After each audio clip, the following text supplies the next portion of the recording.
ฝนกำลังสิมาแล้วเด้อ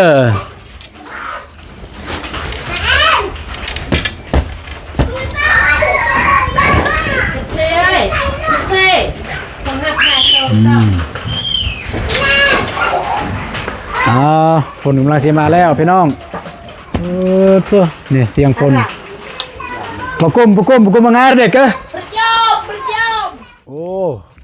มันหุบลงไล่เติบแล้วพี่น้องเลยนี่จะทางทีมงานสร้างเพิ่นบ่ได้มาแกะให้บ่เป็นหยังพี่น้องนี่ยังแต่ปรับสำเร็จสำนึงนี่มันก็โอเคแล้วนี่จนนี่แข็งหมดแล้วพี่น้องแต่ว่า แต่ว่าลงไล่เติบพี่น้องเลย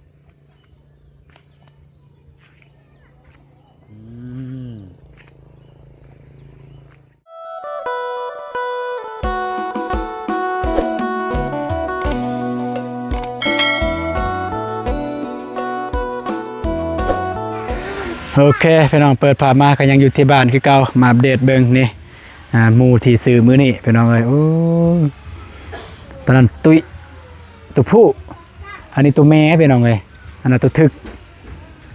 โซ่ก็ยังอยู่เฮือนอยู่ศาลเด้อพี่น้องเด้อยังบ่ได้ไปใส่เทื่อพี่น้องเนาะหันภาพมาก็นี่แหละพี่น้องเอ้ยอยู่บ้านอยู่เฮือนอยู่ศาลพี่น้องเนาะเอากับทักทายสบายดีเด้อสบายดีพ่อแม่พี่น้องมุดสุขูสุขคนก็ยินดีต้อนรับอาตูนแนลเส้นเก่าเส้นเคยพี่น้องเนาะกับว่าอยู่ภายในหรือต่างประเทศพี่น้องแต่ว่าก่อนสิบอกเรื่องอื่นๆอาตูนก็อยากขอฝากถึงพ่อแม่พี่น้องเด้อที่อยู่ต่างแดนบ่ว่าคนลาวคนไทยพี่น้องเนาะที่อยู่ต่างแดนก็ช่วงนี้ก็เป็นช่วงสงครามพี่น้องเลยก็จงใส่ชีวิตอย่างมีสติพี่น้องเนาะนี่ตัวลายนี่ล้านตัวลายนี่2 ล้านพี่น้องเลยตัวลายนี่2 ล้าน 2ก็ใหญ่ประเดี๋ยวตัวนั้นหั่น1 ล้าน 9เพิ่นขาย2 ล้านแต่ประตูนขอรวม1 ล้าน 9เบิ่งแม่ละ1 ล้าน 9ประเดี๋ยวรวมทั้งหมด2ตัวนี่ก็4 ล้านกับ1 แสนเป็นเงินของอ้ายทินแก้วพรหมวงศาเพิ่นอยู่ประเทศฝรั่งเศสเพิ่นได้โอนมาให้พี่น้องเนาะเพิ่นได้ช่วยสมทบงานในครั้งนี้จะได้ขอบใจทางอ้ายเพิ่นในลายที่มีน้ำจิตน้ำใจอยากจะเกินว่าช่วยเหลือน้องนุ่งอยู่ทางบ้านเพิ่นกับผู้นึงเพิ่นว่าเพิ่นติดตามหักส่วนกาแฟกระบอกขอบใจหลายๆกระบอกขอบใจบทสุขคนนั่นแหละที่ช่วยเบิ้งที่ช่วยเบิ้งเพราะว่าบอตูน้องบองหรือว่าทีมงานบทสุขคนเนาะกระบอกขอบใจหลายๆที่เชื่อสอบมืดครึ้มพี่น้องท้องฟ้ามื้อนี้ฝนมันจังคือสิตกนี่แต่มาทางนี้ยังสว่างอยู่หันมาทางนี้อยากมืดแน่นี่พุ่นไปทางพุ่นอยากมืดนี่ทางนี้อยากมืดพี่น้องเนาะนี่ ตอนนี้น้องบองเพิ่นก็อยู่เฮือนพี่น้องเพิ่นเดี๋ยวสิพาพ่อแม่พี่น้องไปเบิ่งเดี๋ยวสิพาพ่อแม่พี่น้องไปเบิ่งน้องบองพี่น้องน้องบองเพิ่นตำสิ้นพี่น้องเป็นครั้งแรกเลยเป็นครั้งแรกเลยน้องบองเพิ่นตำสิ้นและเป็นครั้งแรกเลยแม่ของโบตูนนางสอนนางบอกวิธีตำสิ้นเพราะว่าบางเทื่อว่าการตำสิ้นอยู่บ้านน้องบองเป็นแบบนึงและอยู่นี่เป็นแบบนึงโดยเฉพาะลวดลายคือเนาะลวดลายที่ว่าเขาจะได้ลวดลายแบบใดลวดลายที่แปะไว้ในพื้นในสิ้นนั่นแหละต้องมีลวดลายนะพี่น้องไอ้แบบสิ้นที่ตำเองเลยพี่น้องโอเคไปหับสมเบิ่งน้ำกันเลยทางน้องเพิ่นตำแนวใดเป็นหรือบ่เป็นพี่น้องแต่ก็น่าจะได้อยู่เพราะว่าพื้นฐานน้องเพิ่นมีอยู่แล้วพื้นฐานของน้องมีอยู่แล้วแล้วก็นี่แหละคือสาเหตุหนึ่งที่บตูนคิดว่าบตูนเลือกคนบ่ผิดย้อนหยังคือบ่น้อยหน้าพี่น้องบ่น้อยหน้าภัยสำหรับบ่น้อยหน้าภัยโดยเฉพาะแม่ย่า เฮ็ดหยังเป็นน้องบองเพิ่นก็เฮ็ดเป็นแต่บ่เก่งซื่อๆแต่ว่าเฮ็ดเป็นแต่บ่เก่งประมาณนั้นแต่ก็ค่อยๆเรียนไปพี่น้องเนาะโอเคไปรับชมมือนำกันเลยน้องบองเพิ่นตำสิ้นพี่น้องก็ถ้าพ่อแม่พี่น้องได้เบิ่งตอนนั้นก็น้องบองเพิ่นเคยตำสิ้นแล้วเทื่อนึงบ่ตูนเคยถ่ายแต่ว่าอาจจะอีกแบบนึงแต่อยู่นี่อีกแบบนึงพี่น้องไปพุ่นอยู่ในเฮือนพุ่นล่ะพี่น้องเนาะอยู่ในเฮือนเบาตูนเองพี่น้องไปอะไรปาดพี่น้องเลยปูตามสิ้นพี่น้องเลยบ่ธรรมดาจริงๆสบายดีเด้อเบิดสุขุสุคนเด้อนบโดนนบงามเด้อนบสบายดีเด้อทั้งพุ่นสบายดีเด้อพุ่นหวานเนาะสบายดี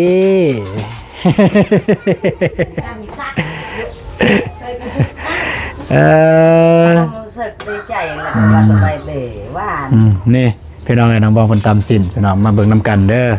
ว่าการตำแนวใดพี่น้องถึกเตะ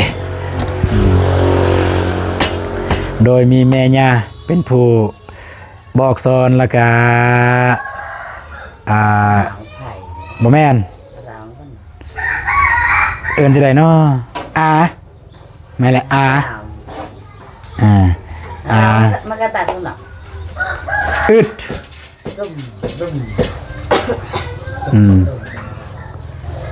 อันนั้นคือป่าพี่น้องป่าของน้องบองก็คือใหญ่ไผ่ของบอตูนอันนี้ก็คือน้องสาวของใหญ่ไผ่อันนี้อายุประมาณ14 ปีแล้วได้ผัวแล้วได้พี่น้องเบิ่งนั่นนี่ได้ผัวลูกคนหนึ่งแต่ลูกมาอยู่แล้วลูกมาอยู่แล้วก็คือเฮือนหลังนี้พี่น้องในนี่พ่อเฒ่าของเบาตูนหรือว่าพ่อเฒ่าของอ้ายของเบาตูนนี่แหละเพิ่นได้พ่อเฒ่าเพิ่นกำลังเฮ็ดเองนี่พ่อเฒ่า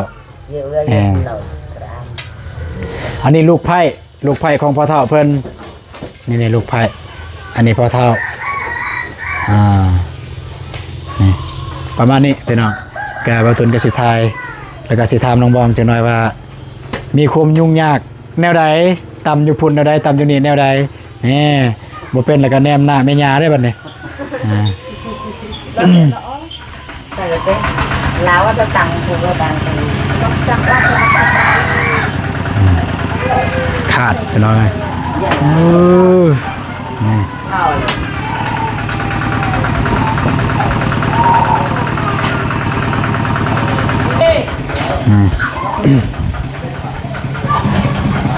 บ่อยากจะเว้ากับน้องบองหลายปานใดเพราะว่ายานมันสิรบกวนสมาธิ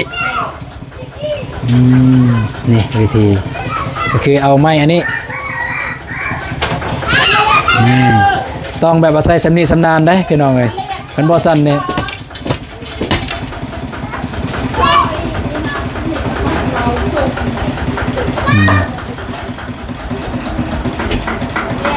พุ่นทั้งพุ่นก็ตำคือกันอันนี้นี่มีผลประโยชน์หลายอย่างโดยเฉพาะอยู่เผากระตู้พี่น้องโดยเฉพาะว่าผู้ใดที่ได้ลูกสาวแล้วยามเกินว่ายามกินดองมันจะมีตัวนี้แหละมากองไว้เลย40 พื้น50 พื้นก็มีนี่แบบนี้แหละแห้งลายแห้งดีเป็นว่าแห้งได้หน้าว่าซั่นคันได้น้อยเนี่ยเสียหน้าเบิดมันจะเกี่ยวข้องกับเงินดองแต่คือทางบ้านเนี่ยไม่ได้ตำทั้งสี่แล้วก็เมียนไว้แล้วเมียนไว้บนสู้เห็นหมูนุ่งหมูอย่างไม่ได้นุ่งส่วนลายกันจะได้นุ่งเนี่ยเขตบ้านกันดอนยามบุญยามศิลคือบ่ได้เบิ่งคลิปของบ่าวเตียงคลิปทีมงานที่ไปถ่ายมื้อนี้ก็ลองเข้าไปเบิ่งก็จะมีเพิ่นเต้นลำวงเต้นตามประเพณีอยู่ในบ้านนั่นแหละพี่น้องกูไล่ไก่ชนกูเดิมจะอิดเต็มเลยนี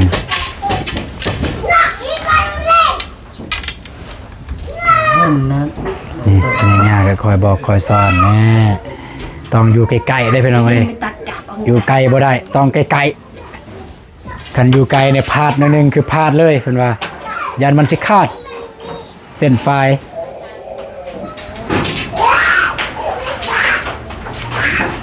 ฝนกำลังสิมาแล้วเด้อ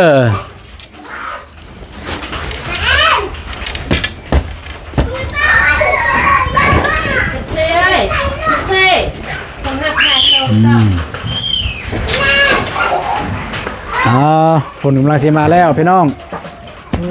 เจ้านี่เสียงฝนปะกุมมางานเด็กอะ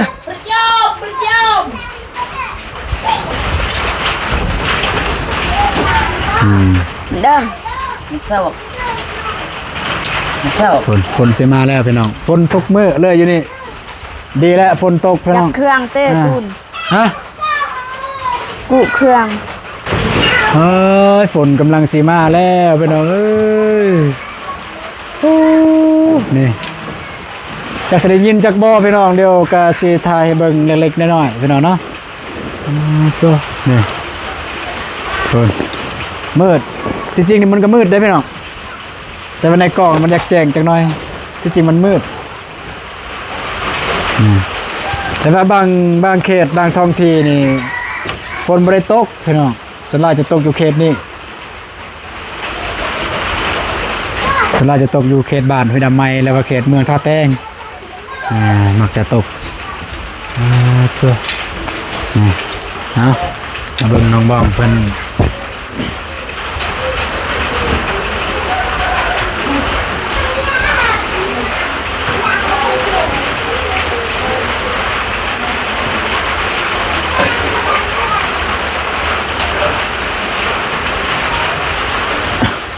เป็นจะได้น้องบองความยุ่งยาก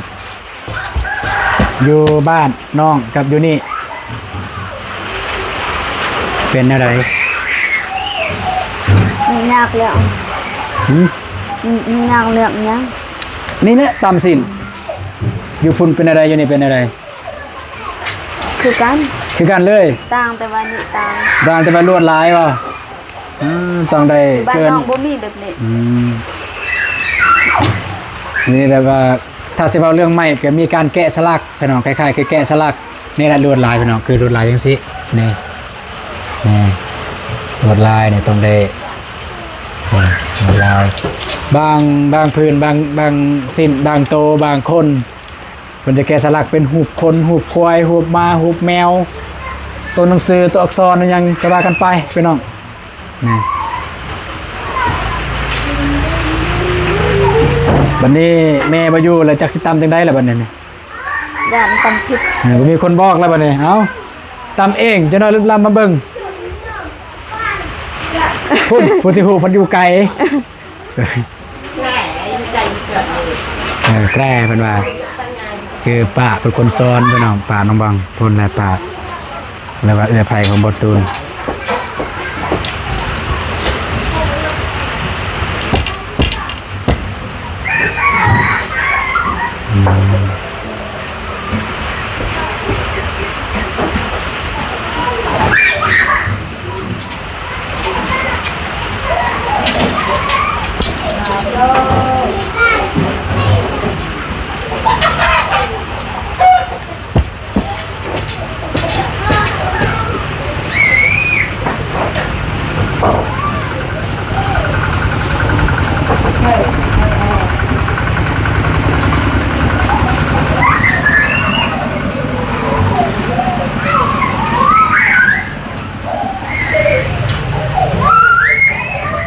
เจอป่ะฮะ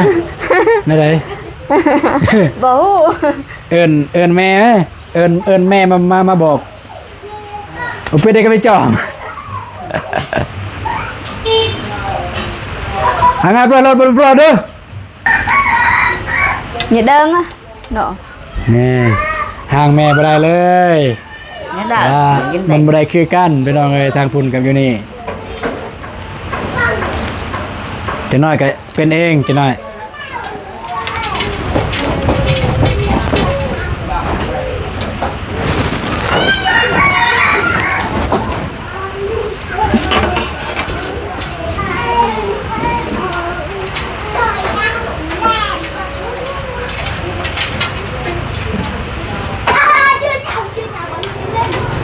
กัน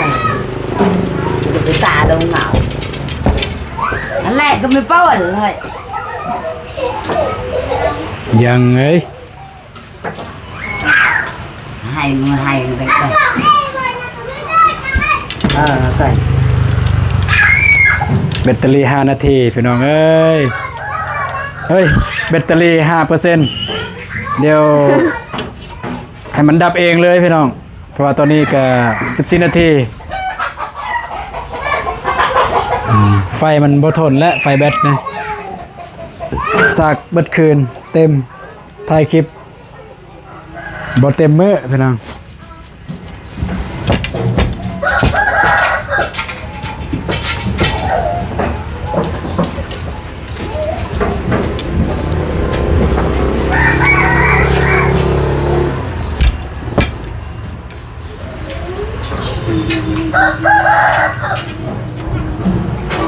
เอาไป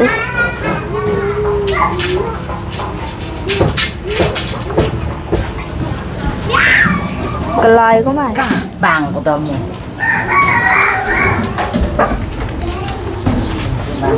ใส่แว่นตานี่เด้แว่นโอ้แว่นมีมาใส่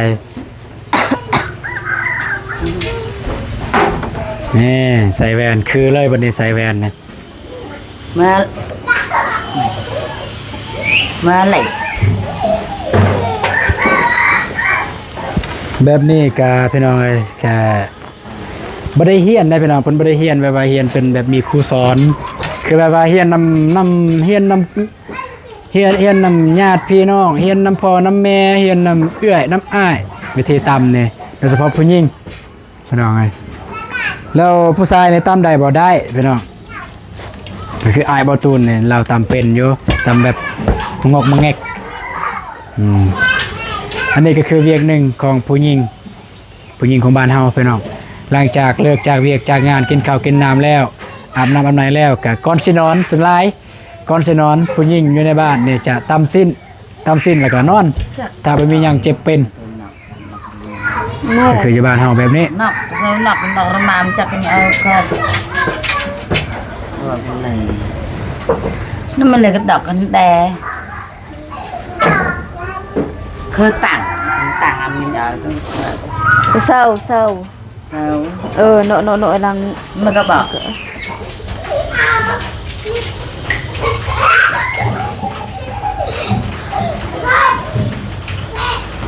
เศร้าต่อคนแบกหามันนะฮะรัง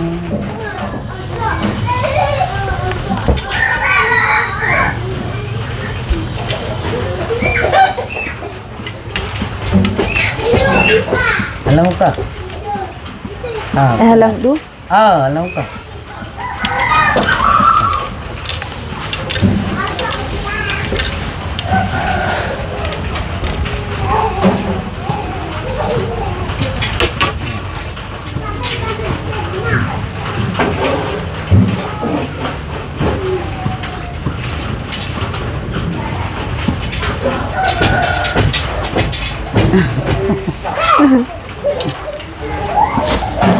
เอาพี่น้องเอ้ยเมื่อกี้นี่ฝนตกแล้วก็ไฟดับพี่น้องแม่นแบตดับโทรศัพท์เบาตูนก็ได้ไปสากอัปเดตทางน้องบองเพิ่นตามสินพี่น้องเนาะก็อย่างที่เพิ่นพี่น้องเพิ่นเห็นแล้วทางน้องบองเพิ่นตามสินพอดีหุงออกเลยหุงออกมากินน้ำพี่น้องนี่หุงออกมากินน้ำนี่โอ้เห็นเลยนี่เห็นเลยเห็นฮอตใส่ฮอตพุงเลยหุงนี่ก็ได้ ตัวฝนตกทางบ้านพี่ทางบ้านน้องฝนตกบ่เนาะทางนี้นี่ตกดีแท้ทางนี้พี่น้องบางคนนี่ยังบ่ทันได้จูดไหตกมาก่อนแล้วนับตั้งแต่มือฝนตกตั้งแต่มือใดเนาะบ่จื้อละเริ่มตกอยู่บ้านนี่มือมีบุญนะมือนั่นพี่น้องเอ้ยมีบุญมีงานอะไรประมาณนั้นนี่ บ่ตูนสิพาไปเบิ่งดินที่ถมไว้อยู่เฮือนพุ่นแหละว่าเป็นแบบใดพี่น้องหลังจากฝนตกมาหลายมื้อแล้วดินมันหุบเข้าน้อยหลายซำใดพี่น้องนะไปเดี๋ยวสิพาไปเบิ่งไปทางนั้นเลยเดี๋ยวเจ้าน้อยกับทีมงานมาพี่น้องนี่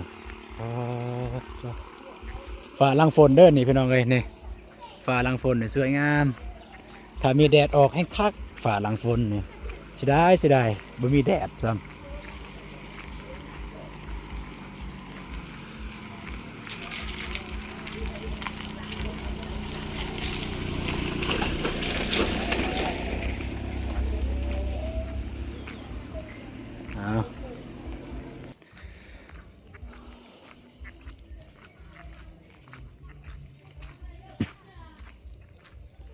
นี่พี่น้องเลยจ้ะกะโอ้มันหุบลงไล่เติบแล้วพี่น้องเลยนี่จะทางทีมงานสร้างเพิ่นบ่ได้มาแกะให้บ่เป็นหยังพี่น้องนี่ยังแต่ปรับสำเร็จสำนึงนี่มันก็โอเคแล้วนี่จนนี่แข็งไปแล้วพี่น้อง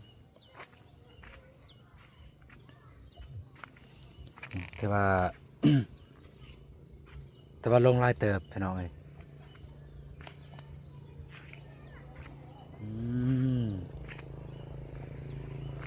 ดินมันยุบเขาลายเติบแล้ว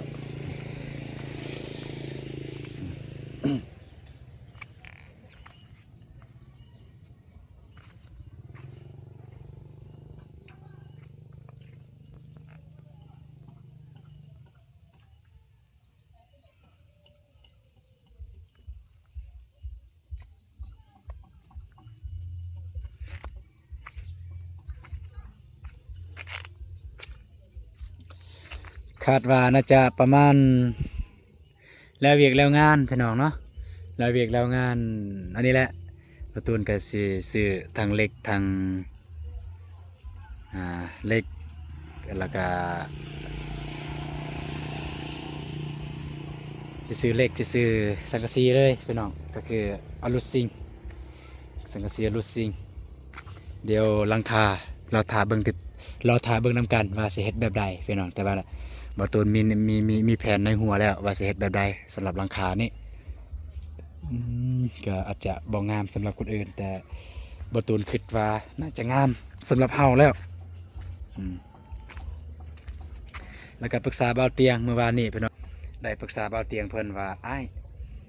เฮ็ดเฮือนนี่เฮ็ดแนวใดทางอ้ายเพิ่นว่าเฮือนเฮ็ดบ่หลายเทื่อเพิ่นว่าเฮ็ดได้บ่หลายเทื่อเฮ็ดแต่เทื่อเดียวก็เทื่อได้เฮ็ดงามๆเลยเพิ่นว่ามักแนวใดเฮ็ดแนวนั้นเพิ่นว่าอยากจะตบแต่งเลยแต่ว่าอาจจะใช้เวลาเนี่ยจักหน่อยเพิ่นว่าแต่บ่เป็นหยังแต่ก็จะใช้เวลาเนี่ยจักหน่อยเพิ่นว่าแต่ก็มันก็คุ้มค่ากับการใช้เวลาเพื่อได้เฮือนงามเพิ่นว่าทางบ่เตียงเพิ่นแต่ส่วนหลายก็แนะนำทางเพิ่นนั่นแหละขอคำปรึกษาจากเพิ่นนั่นแหละจากบ่เตียงเพิ่นพี่น้อง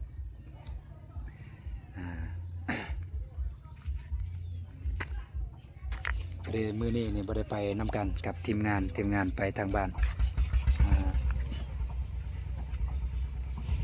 ทีมงานไปทางบ้านพูดแล้วพี่น้องเอ้ยทาง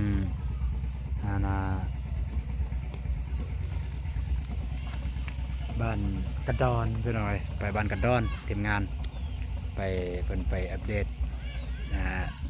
วิถีชีวิตวิถีชนเผ่าอยู่หั่นเพราะว่าได้มีการเอิ้นว่ามีการฟ้อนแบบดังเดิมแบบประเพณีวัฒนธรรมสิว่าง่ายๆถ้าบ้านกระดอนก็เป็นบ้านท่องเที่ยวทางด้านวัฒนธรรมไปน้องเนาะอยู่หั่นเพราะว่าเพิ่นยังอนุรักษ์รักษาเพิ่นยังอนุรักษ์รักษาเฮ็ดของประเพณีอันเก่าแก่ตั้งแต่นั้นมาอยู่บ้านกระดอนห้องมาเนี่ยมันมีอยู่บ้านอาหังหรือว่าบ้านน้องบองเพิ่นก็มีคือกันอยู่บ้านน้องบองเพิ่นกับปีนี้พี่น้อยปีนี้แหละน่าเสียดายน้องบองเพิ่นบ่ได้เต้นลำเต้นวงเต้นคือแบบ ใส่สุดชนเผาแล้วก็เต้นพี่น้องเลยแต่ก็บ่เป็นหยังถ้า ฮอดมือฮอดยามบ่ตูนก็จะได้ลงไปอัปเดตให้พ่อแม่พี่น้องได้เบิ่งได้ชมนํกัน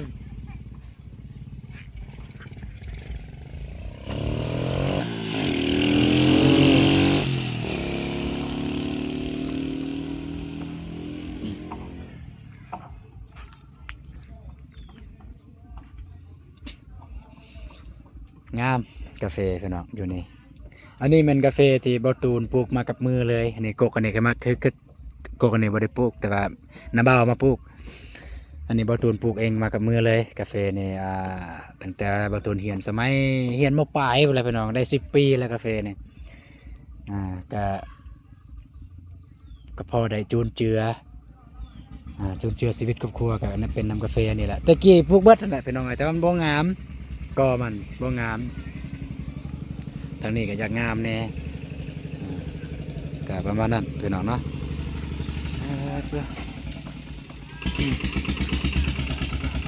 โอเคพี่น้องเนาะก็ประมาณนี้สำหรับดินที่ถมอยู่เฮือนก็ประมาณนี้พี่น้องก็ถือว่ายุบลงเข้าไล่เติบแล้วอย่างแต่ปรับหน้าดินสำใดสำหนึ่งก็โอเคพี่น้องเนาะแล้วก็สำหรับคลิปนี้บ่ตูนก็สิขอจบคลิปเพียงเท่านี้ก่อนพี่น้องเนาะบ่ตูนก็ได้อัปเดต2-3 เรื่องก็คือนี่ถ่ายให้เบิ่งหมูที่ซื้อมา2 โตวแล้วก็ให้บ่ตูนให้เบิ่งทางน้องบองเพิ่นตำซินแล้วก็ตำฝ้ายทางเพิ่นไปเฮียนตำแต่อยู่พุ่นเพิ่นก็ตำแล้วแต่ว่ามันการตำบ่ได้คือกันอยู่นี่มันจะมีลวดลายเพิ่นจะเฮ็ดลวดลายแน่มันค่อนข้างยากแล้วก็พาพ่อแม่พี่น้องไปเบิ่งทางดินมันหุบเขาในลายสำใดก็อย่างที่พ่อแม่พี่น้องได้เห็นเนาะพี่น้องเนาะโอเคพี่น้องสำหรับคลิปนี้บ่ตูนก็จะได้ลาพี่ลาน้องอยู่บนนี้เลยเด้อพี่น้องเด้อแต่ว่าเจอกันในคลิปต่อไปคลิปนี้ขอกล่าวคำว่าสบายดีเด้อพี่น้องเด้อเจอกันในคลิปต่อไป